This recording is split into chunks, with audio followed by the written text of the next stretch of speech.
So it is now my great pleasure to introduce my good friend and Peace Camp buddy, Roberta Meek. Roberta was born into an activist family in Philadelphia. She grew up knowing that freedom is not free and justice is not a guarantee. As a young girl, she had the unusual opportunity to meet Dr. Martin Luther King Jr. because her father, Bill Meek Sr., was one of the key organizers of King's visits to the city. So it is not surprising that Roberta's career path weaved its way through the labor, civil rights, and social justice battles in her adopted community of Allentown. Her work has ranged from serving as a chief steward and later executive president of CWA Local 13500 to independent consulting work facilitating a myriad of programs that address racial justice, cultural pluralism, and nonviolent problem solving. Most recently, Roberta has taught and served as the director of Africana Studies program at Muhlenberg College. All of her work has been shaped by the lessons taught by Dr. King, lessons her family embraced and instilled in all their children. And we're very pleased that members of Roberta's family are in our audience tonight, and also that Roberta shared with us a bio written by one of her sisters who may recognize these words, some of these words that I'm reading to you. As a historian specializing in African American history, Roberta collaborated with Touchstone Theater to produce and present Another River Flows, the African American experience in the Lehigh Valley. This project allowed her to blend her three passions: history, community building, and music. She also played Abuela Claudia in the Lin-Manuel Miranda musical In the Heights at Muhlenberg College in 2016. Roberta has sung with local choruses and at community events. She has frequently been the music leader at Peace Camp, and her singing is beloved by campers and volunteers alike. In addition to singing, she puts the songs in context, teaching about civil rights and activism. Roberta's two children and two oldest grandchildren have attended and helped at Peace Camp, and we're looking forward to welcoming her two youngest grandchildren as campers in the future. If you would like to hear more about Roberta and in her own words, you may listen to the recent interview she did on WDIY, and you can find that by going to wdiy.org and doing a search for Roberta Meek. And now I will hand the microphone over to you, Roberta.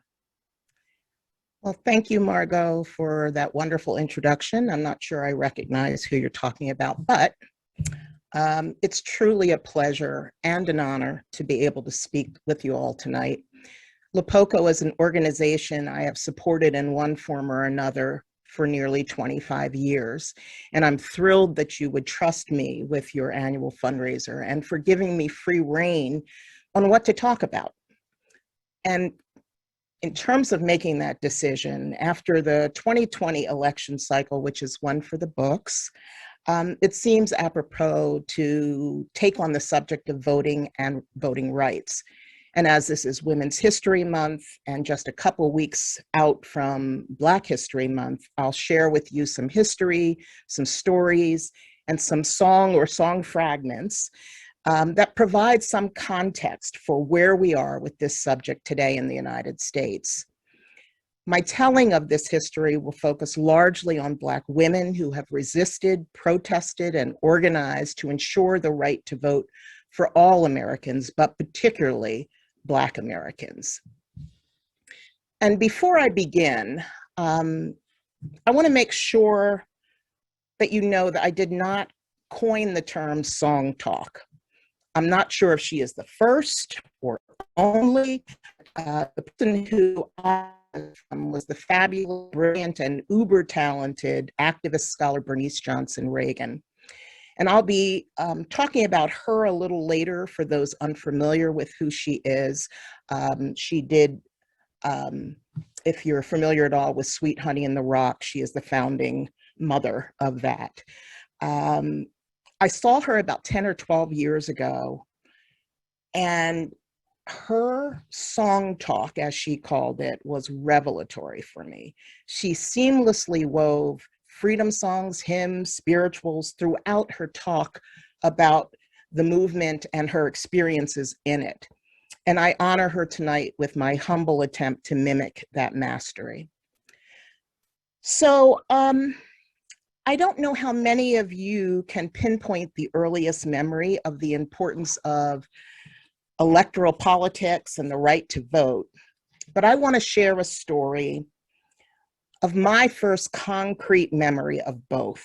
Growing up in a very political household that taught me from toddlerhood that standing up for one's rights and the rights of others is as important as breathing, I had already had years of experience participating in pickets, for example, those that were in support of the sit-in movement in the South. But in 1964, when I was 7 going on 8, is the moment that is seared in my memory of understanding that being eligible to vote does not mean you have the ability to vote. In August of 1964, my family traveled to Atlantic City. Staying in a hotel was an exciting and unusual luxury for us, and we played and swam at the beach. I specifically remember that we were going to Atlantic City because with the passage of the Civil Rights Act, just about a month before that in 1964, we were no longer restricted to visiting what was known as Chicken Bone Beach. As an aside, Chicken Bone Beach was the only part of the beach that Black people were permitted to visit between the years of 1900 and until after passage of the Civil Rights Act in 1964, when the law opened up the beaches to everybody. And it's important to note that before 1900, the beaches were not segregated in Atlantic City. But the devastating Supreme Court decision, Plessy v. Ferguson in 1896, meant that it was not just the South that ended up having significantly greater restrictions on the movement and the abilities of Black people to live as full human beings. It affected the North and the West as well, with de facto segregation, meaning in practice, as opposed to de jure, which was in law, as it was in the South. So anyway, back to my story of politics and voting. What I didn't recall until I became a historian and put some pieces of the puzzle together in my mind is that because the Democratic National Convention was held in Atlantic City in August of 1964, we were there also in retrospect, I'm sure, because my father wanted to be there in the fray, up close and personal. And that's the first time I remember us as a family watching the Democratic National Convention, which we did throughout my childhood. And being in Atlantic City afforded us the chance to watch, since we didn't always have a TV, or at least not a working TV. And for those who were Black in the audience, maybe some of you white people, I don't know, but we often had a TV on top of a TV with some antennas and foil, and I don't think we had any in 1964. So we had the ability to watch because we were in the hotel. And my dad rolled the TV in front of us as we gathered in one of the 2 hotel rooms that we were staying. And I remember being riveted as Fannie Lou Hamer delivered her impassioned speech, later known as the Is This America speech, to the Credentials Committee at the convention. President Lyndon Johnson was not particularly happy with this, as he thought he was going to have an easy breezy time getting to nomination and was not happy about the distraction. So he called a press conference as she was speaking. But the news reporters had a different idea, the networks that were showing the convention, and they ran the full speech and all of the protest, et cetera, that was associated with it later in the day. And Hamer's speech was an attempt to convince the convention to seat delegates of the Mississippi Freedom Democratic Party. the MFDP, as it was often called and is today in history books, was established in the spring, I think it might have been April of 1964, to challenge the all-white Mississippi delegation to the convention. And they had come to Atlantic City with 64 Black and 4 white delegates, along with many others, including my family, who were apparently there in support. So you had folks like Victoria Gray Adams and Aaron Henry, who were also involved with MFDP, Ella Baker, MLK. You had a cadre of organizers, activists, advocates who were there in support.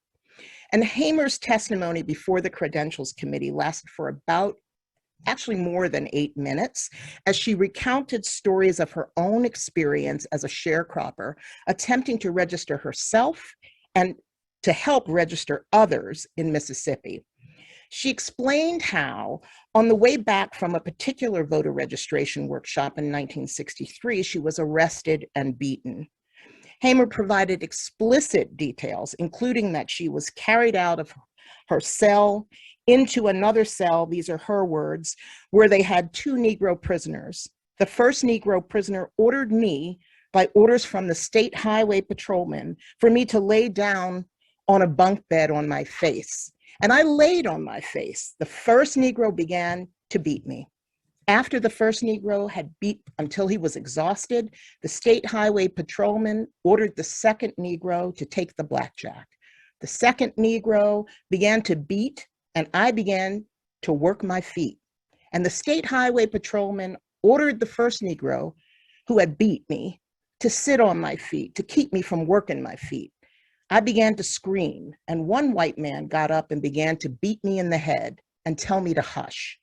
One white man, my dress had worked up high, he walked over and pulled my dress. I pulled my dress down, and he pulled my dress back up. I was in jail when Medgar Evers was murdered. All of this is on account of we want to register to become first-class citizens. And if the MFDP, or I think she referred to it as the Freedom Democratic Party, is not seated now, I question America. Is this America, the land of the free, the home of the brave, where we have to sleep with our telephones off the hooks because our lives are threatened daily, because we want to live as decent human beings in America? Thank you.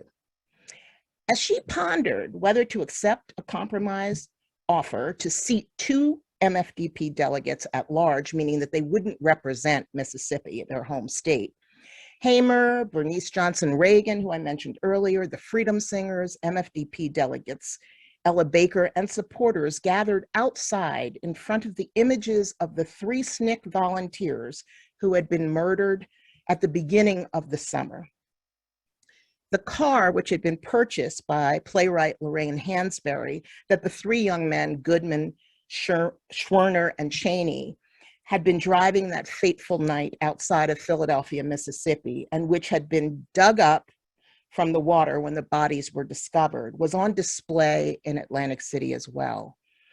And with Hamer leading in true congregational sing tradition, the group broke into "Go Tell It on the Mountain, Over the Hills and Everywhere, Go Tell It on the Mountain, to let my people go.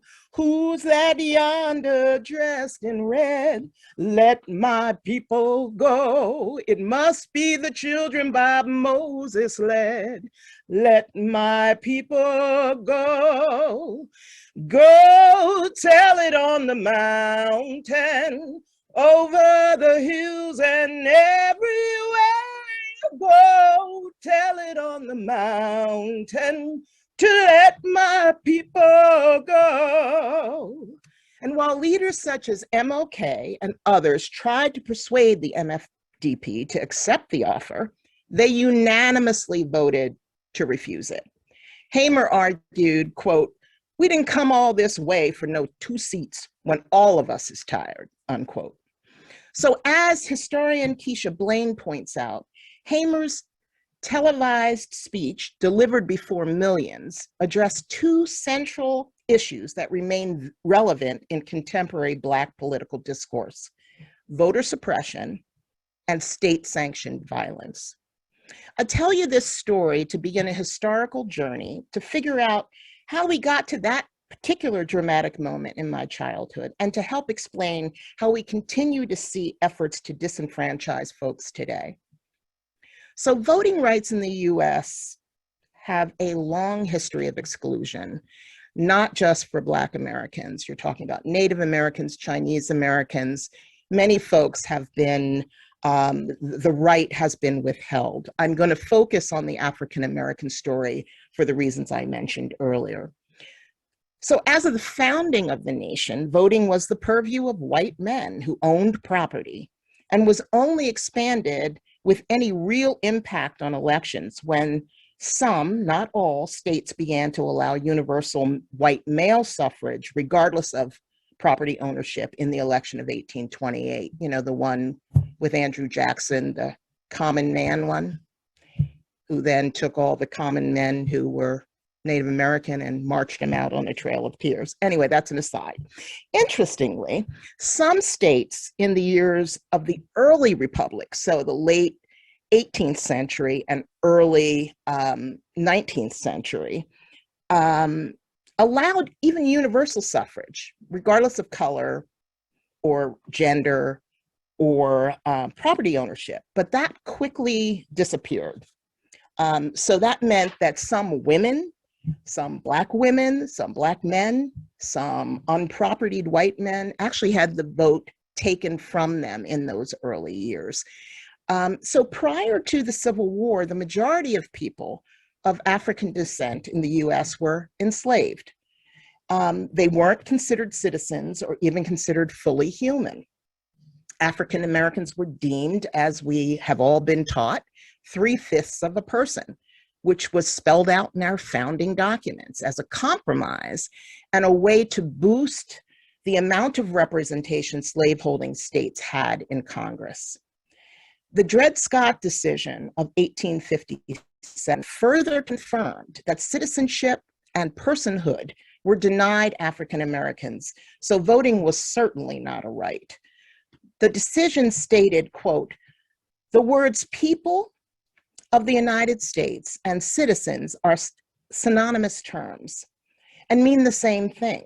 They both describe the political body who form the sovereignty and who hold the power and conduct of the government through their representatives.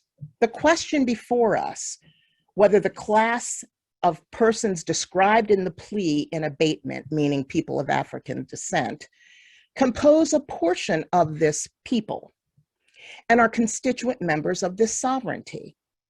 We think they are not, and that they are not included and were not intended to be included under the word citizens in the Constitution, and can therefore claim none of the rights and privileges which that instrument provides for and secures to citizens of the United States."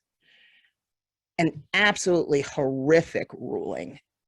So going into the Civil War, which erupts in 1861, Black people remained, as codified by the highest court in the land, less than full human beings. And after the cataclysmic Civil War, the Reconstruction era represented this wonderful moment of great promise, but ultimately white supremacy prevailed. The three Reconstruction amendments, the 13th, 14th, and 15th, in theory, overturned the peculiar institution of slavery and granted African Americans rights as citizens. But let's take a look at those three amendments. The 13th, which theoretically abolishes slavery and indentured servitude. The 14th granted birthright citizenship, which, by the way, becomes a battle for the years after that as mass immigration starts to happen and is under battle today, under siege today. So it gave them birthright citizenship as well as civil and legal rights. And the 15th granted Black male suffrage. But it isn't that simple, unfortunately. The 13th Amendment, many of you may know from Ava DuVernay's wonderful documentary. As a historian, I have a few nitpicky things. But anyway, 13th demonstrated that the 13th Amendment included an exception that those who were convicted of a crime were not included in the protections of the amendment.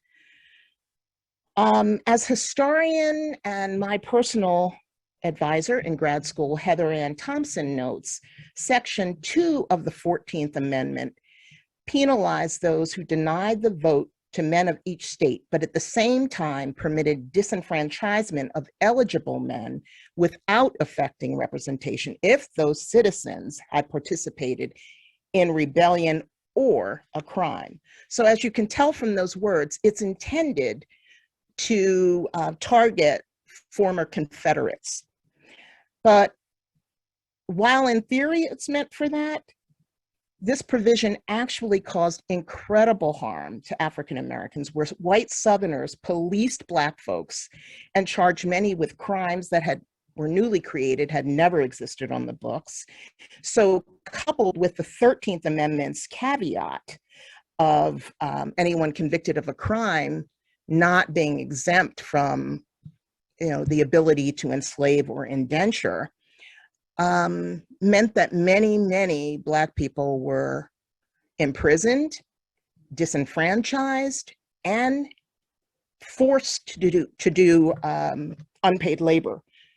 And that exists today. So for example, the former Graterford prison here in Pennsylvania is where Victoria's Secret bras were made. I'm not sure if since they have moved to a newer facility across the way, whether or not that's still the case. But this is just one example of the many, many products that you consume on a daily basis that have been made by prison labor. And so why is this so important, you ask? Because the US, and we're going to flash forward now for a moment, post-1970, when Angela Davis said that she considered it mass incarceration when there were 200,000 people in prison. When we flash forward from 1970 to today, mass incarceration has escalated to the point where we are the nation that imprisons the most. We are responsible for 25% of the world's prison population. Many of those folks are in there are disproportionately disadvantaged, and they are Black and brown people, as well as people who are impoverished. And what's important when we're talking about Black women is that there is a rapidly increasing Black female prisoner population that has emerged, particularly post-2010. So we haven't really escaped slavery, indentured servitude, or the threat of voting rights being taken from us. Another example that's more recent, again, thinking about these linkages back to this post-Civil War Reconstruction era, is the Richardson v. Ramirez decision in 1974, which declared that the 14th Amendment permitted the disenfranchisement of those convicted of crimes. So while laws in some states have begun to ease these harsh rules, many remain committed to denying prisoners the right to vote, both while they are serving their terms, and some states continue to deny prisoners the right to vote for life. They are disenfranchised for life. Those are usually for felony convictions. And again, the states are diminishing how many of them are actually enforcing those rules, but there are still far too many that are doing that. So you're talking about the Sentencing Project, I believe, has the numbers at over 5 million people, disproportionately Black and brown, at least half of that, so 2+ million, who are disenfranchised as a result of these laws today. So we're talking a devastating impact. The 15th Amendment provides this wonderful glimpse and horrifying glimpse into the kinds of barriers to voting that Black people have faced for generations. African-American activists like Sojourner Truth and Frances Ellen Watkins Harper had worked side by side with folks like Elizabeth Cady Stanton or Susan B. Anthony, you know, our famous and revered white suffragists. And they had worked side by side with them, particularly during the abolition era, you know, abolitionism. And we find, though, post-Civil War, when the 15th Amendment is being debated as to what it will actually grant, who it will grant the vote to, we see a real schism begin to happen. So by 1866 and beyond, as another of my mentors, Betty Collier Thomas, notes, the argument in favor of limiting suffrage to Black men and anger and bitterness of suffragist leaders who felt that if the choice had to be made, educated white females were more deserving, so deserving of the vote, than illiterate Black males. And therefore, the old abolitionist coalition, which included a racial and gender mix of key reform leaders, began to collapse. As an example of the kinds of language used by some of these most famous feminists, Stanton in 1867 at a conference is quoted as stating, quote, "The time for doing justice to the Negro is past," unquote. Now, Truth and Harper woke up that morning with their eyes stayed on freedom. Yes, they woke up that morning with their eyes stayed on freedom. Woke up that morning with their eyes stayed on freedom. Hallelujah, hallelujah, hallelujah. And while they both supported the idea of universal suffrage, as Black women, shackled on both sides by race and gender, they saw Black male suffrage as a major victory for the race and recognized that universal suffrage, sadly, would have to wait. But that schism we see repeated during second wave feminism, et cetera, where you're finding that the goals of Black and white women are not always the same. So when we talk about the women's movement, one of the things that I often tell my students is, which movement do you mean? If you mean the white women's movement, you need to say that, because they were not all one. That did not mean that there were not some Black people involved in the first movement, in second wave feminism, but for the most part, those movements were segregated. What happens next remains an explanation of why voting rights became a carefully and violently guarded privilege of white folks. The 14th and 15th Amendments opened the floodgates of Black male participation in electoral politics, and scores of men won seats at the local, state, and national tables, including a US senator. And once that disappears, we don't see another senator until the 1960s who was Black, and we have a handful basically in total. So what you had with Black political participation is the emergence of the KKK, which emerges almost immediately after the Civil War. And they waged their own war on Black people. Churches, schools, and the Union League, which were radical Republicans, spaces where a lot of teaching would go on in all of these spaces, and the politicizing of African Americans newly freed from slavery. These spaces were frequent targets of mob violence. Many were burned to the ground with and without people inside at the time of the attack. Some laws, like the Black codes and practices meant to contain Black people, began again almost immediately after the war. Like in Mississippi, Black codes were passed in 1865. The war had just ended in April of that year. But those laws meant to contain Black people were happening across the South.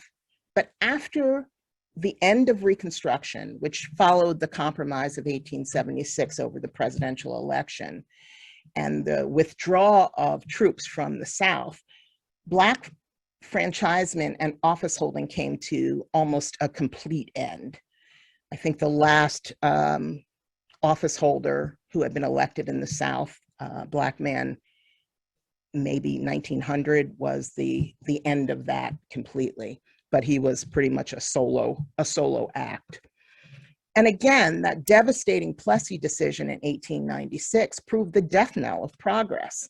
And the period that followed, which you had an influx of mass immigration from Southern Europe, Eastern Europe. So this is where many of you, if you're Jewish, Italian, Polish, etc., if you're any of these that were not white Anglo-Saxon Protestants, were coming in between right after the war, like 1880 or so, to 1920s, until 1924, when they cut off immigration, basically, because they were looking like they do today for a nativist white Anglo-Saxon Protestant nation.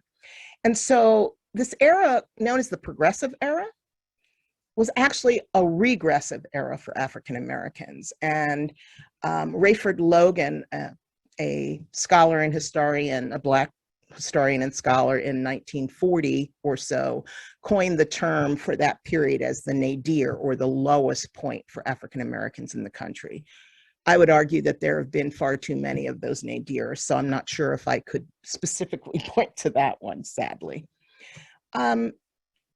So while Black men living in some states, in some areas in the northern or western areas, were able to exercise the right to vote, their numbers were so small that they did not sway elections and were not a political force. It was really the Great Migration between 1900 and 1930, and then again in the lead up to and immediately following World War II, that saw elections hinge on Black support as Black people moved to the urban North and West.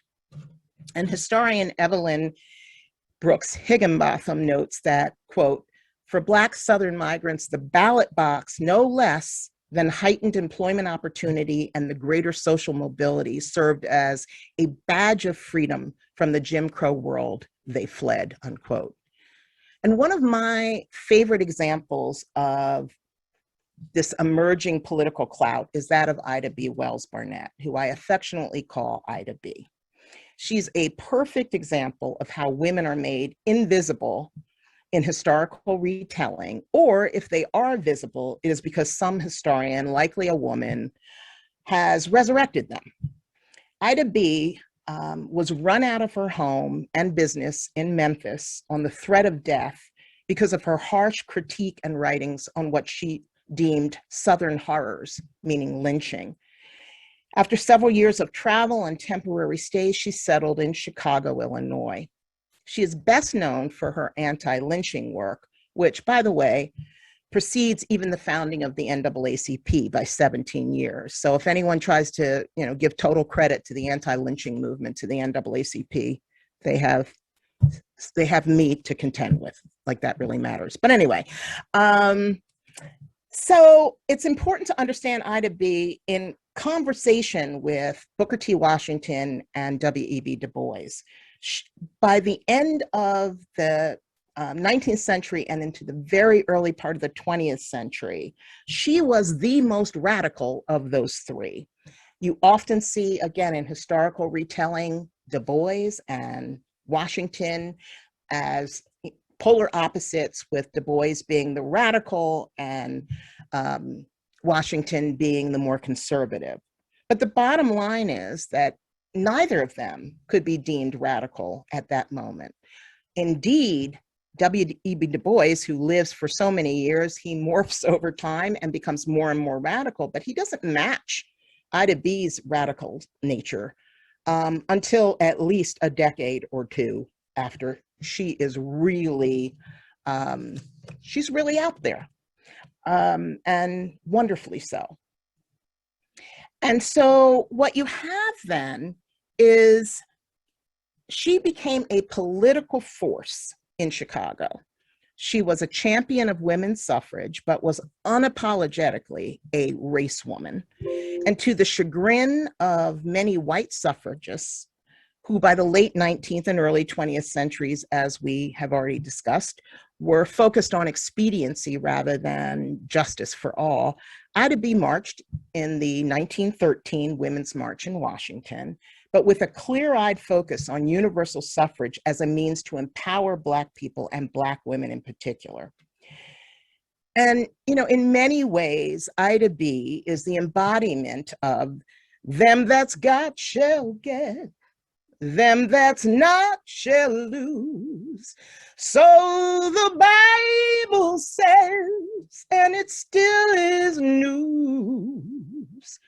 Mama may have, and Papa may have, but God bless the child that's got his own, that's got his own. Yes, the strong gets more while the weak ones fade. Empty pockets don't ever make, they do not make the grade. Mama may have, and your papa may have, but God bless the child that's got his own, that's got his own. Money, you got lots of friends, and they're crowding around that door. But when you're gone and spending ends, haven't sung in a while, they don't come around no more. Rich relations give, they give a crust of bread and such. But you can help yourself, but please do not take too much. But Ida B. said, I'm going to take as much as I need, because Mama may have and Papa may have, but God bless me, the child that's got her own. She was deeply involved in Alpha Suffrage Club for Black women after Illinois adopted suffrage for women in 1913. And the club was in large part responsible for the large Black turnout that elected the mayor that year, but importantly elected Oscar DePriest in 1915 as the first Black alderman. So in 1919, when women were finally granted the vote in the 20th Amendment, as Rosalind Turbo Penn, who is a historian, argues, quote, often behind the scenes or ignored in the history of the women's suffrage movement and Black suffrage movement, the African-American female was significant in both. And in addition, the struggle to maintain the ballot continued for more than a generation after the passage, meaning of the 20th Amendment. And as the majority of enfranchised Black women were robbed of their hard-won ballots by the success of white political supremacy in the South. So it's important to note that from 1865 until the presidential election of 1936, the majority of Black voters registered Republican. It was the radical Republicans who put radical Reconstruction in place after a period of anemic presidential Reconstruction. And the way the two parties were and currently are viewed flipped at that point in history, with Democrats, with the very important exception of the Dixiecrats or Southern Democrats, Southern white Democrats, being the more liberal party and Republicans being the conservative party. Neither party served, and I would argue in many regards, often does not serve currently the needs of Black people.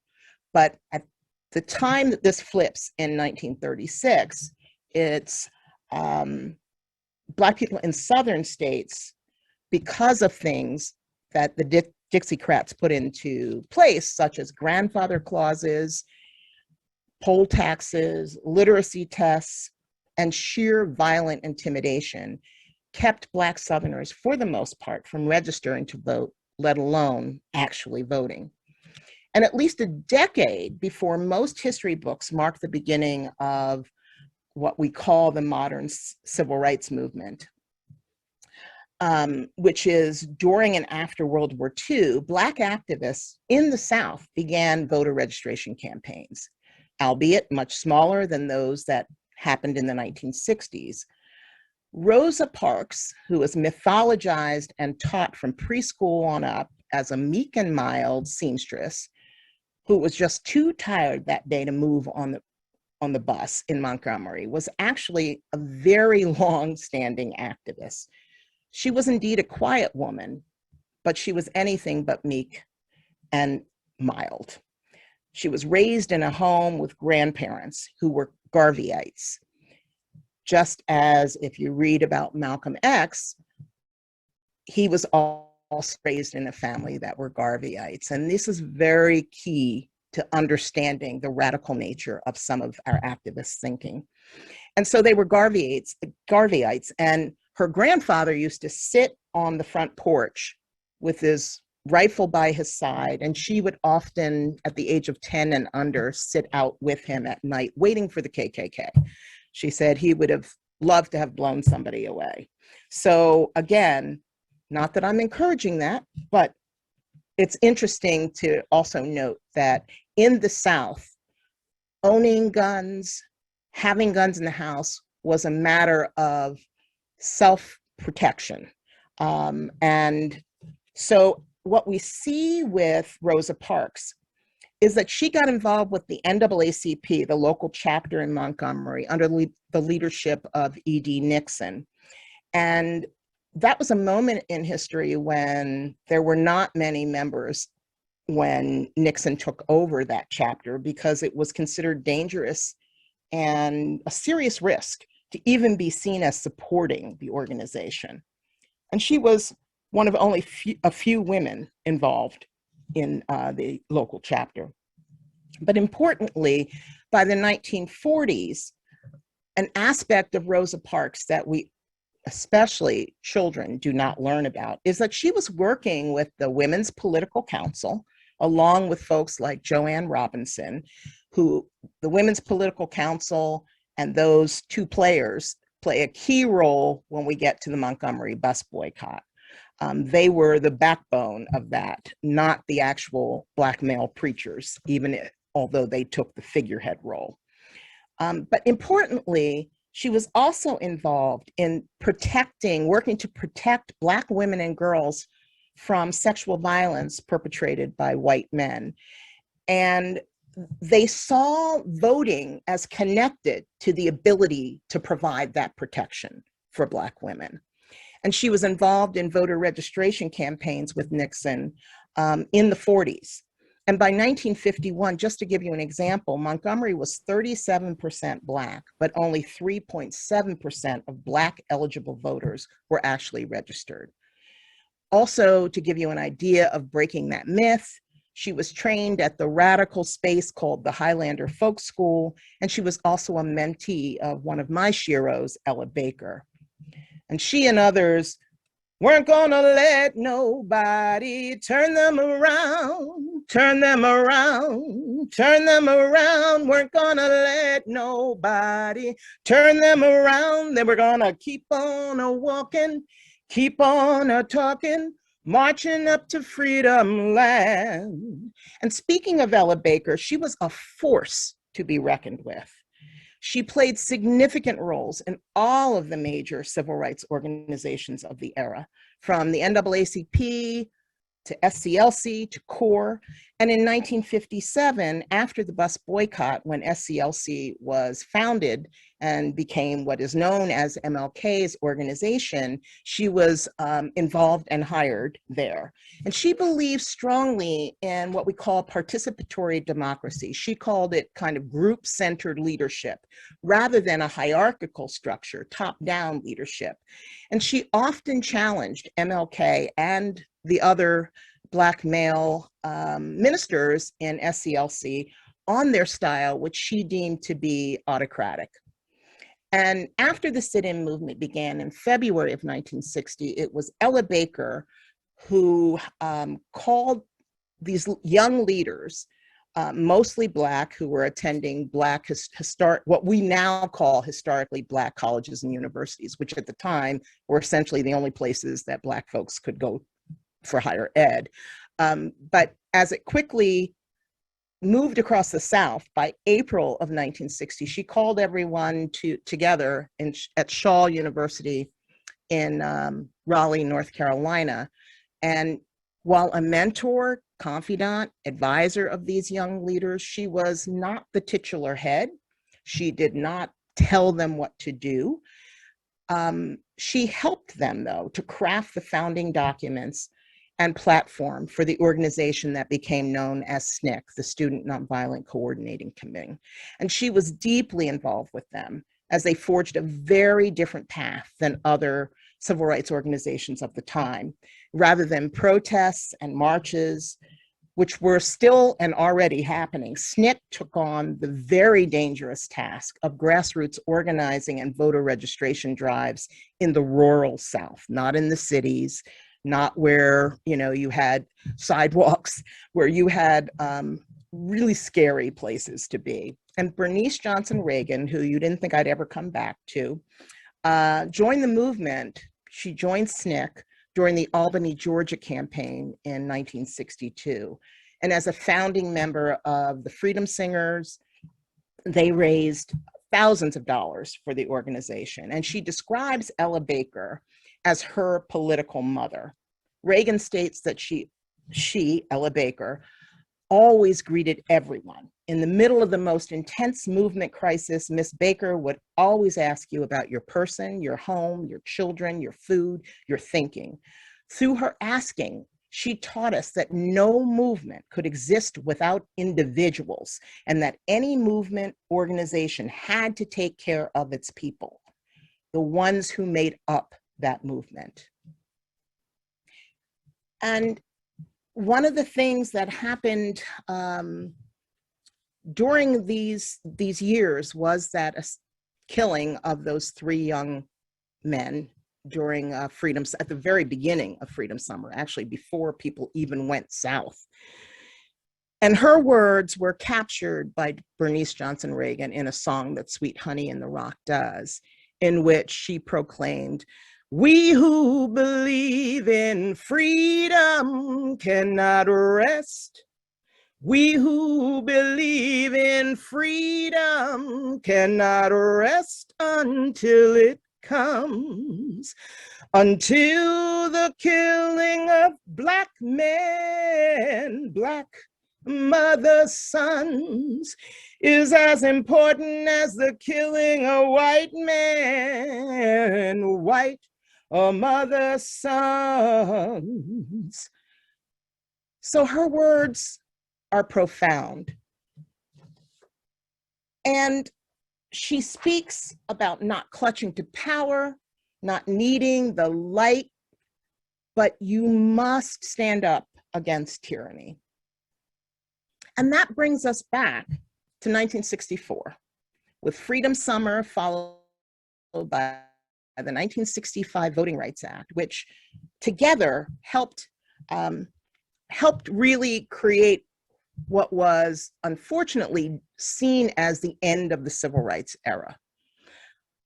It wasn't, it still isn't, but it was an important step with the Civil Rights Act of 1964 and voting rights, which culminated after the 1965 Selma marches, which were violent and ultimately ended up being one that pushed LBJ and Congress to finally pass that Voting Rights Act. But importantly, if we fast forward to 2013, renewing the provisions of the act had happened multiple times because it was originally, some of it was originally due to expire in 5 years after 1965, and then it got renewed multiple times.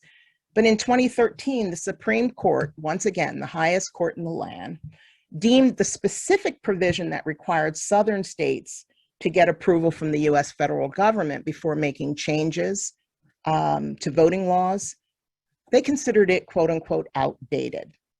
So essentially, they eviscerated the Voting Rights Act, and we saw a flood of voter suppression laws roll across the nation. So we find ourselves in 2021 taking on battles that theoretically were won decades ago. And the attack on voting rights is not some distinct historical memory in black and white photos with segregationists screaming expletives.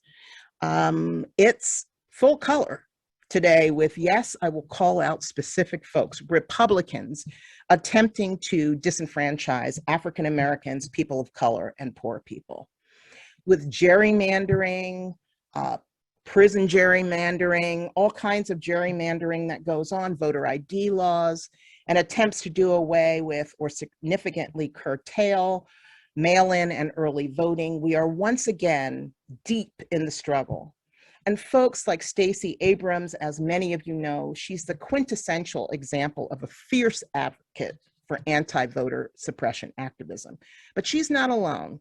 There are hundreds of, perhaps thousands of nameless Black folks, Black women specifically, on the ground fighting to, again, maintain that ballot like their foremothers.